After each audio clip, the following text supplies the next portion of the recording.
If you're looking to get the most out of your EQ's range, here are 4 easy ways to do just that. The first way is with intelligent recuperation.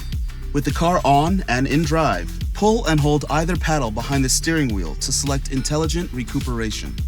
This mode anticipates the road ahead to help capture more energy when braking. Another way to extend range is to select Eco mode. This dynamic driving mode modifies the powertrain to modulate acceleration and capture more energy through regenerative braking. The EQ can also turn off or minimize other vehicle features. Press the EQ button, then range, and you can turn off the climate control, restrict interior functions, or seat comfort as you wish. Or just press maximize range to turn them all off.